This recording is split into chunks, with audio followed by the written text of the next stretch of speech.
வணக்கங்க. இப்போ நம்ம எங்கே வந்திருக்கோம்னா, அடையாறில் இருக்க பத்மநாப சுவாமி கோவிலுக்கு தாங்க வந்திருக்கோம்.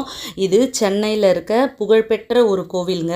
அதாவது திருவனந்தபுரத்தில் பத்மநாப சுவாமி கோவில் எப்படி இருக்குமோ அதே மாதிரி தான் இந்த கோவிலை வடிவமைச்சிருக்காங்க. இங்கே முக்கிய தெய்வம் விஷ்ணு தாங்க. திருவனந்தபுரத்தில் பத்மநாப சுவாமி கோவிலில் சுவாமி எப்படி இருப்பாரோ அதே மாதிரி 5 தலை பாம்பு மேலே சாஞ்சிட்டு இருக்கா மாதிரியும், கையை கீழே வச்சிட்டு இருக்கா மாதிரியும் ரொம்பவே கண்கொள்ளா காட்சியாக இருக்குங்க. அதே மாதிரி கோவிலோட கருவறை பார்த்திங்கன்னா 3 கதவுகளோடு இருக்குது. பத்மநாப சுவாமி கோவில் எப்படி இருக்கோ அதே மாதிரி இருக்குங்க. அதில் ஒவ்வொரு கதவை திறக்கும் பொழுது இறைவனோட தலையை நம்ம பார்க்கலாம், அடுத்து அந்த உடலை பார்க்கலாம், அடுத்து தாமரை பாதங்களையும் பார்க்கலாங்க.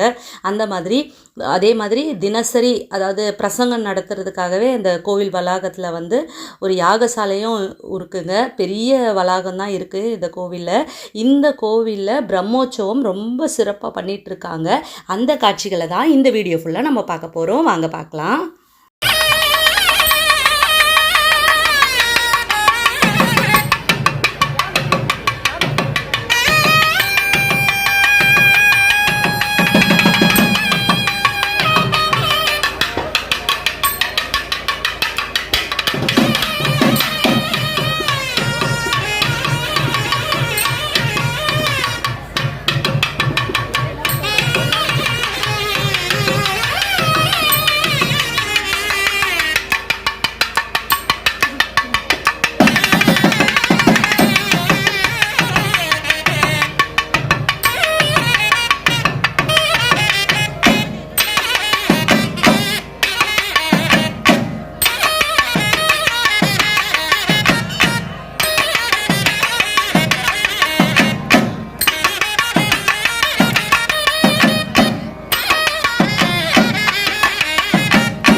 நிறைய பேர் திருவனந்தபுரம் போகணும்னு ஆசைப்படுவீங்க. அவ்வளோ தூரம் போக முடியாதவங்க எல்லாம் நம்ம சென்னையில் அடையாறில் இருக்க இந்த அனந்த பத்மநாப சுவாமி கோவிலுக்கு சுவாமியை தரிசனம் பண்ணலாங்க.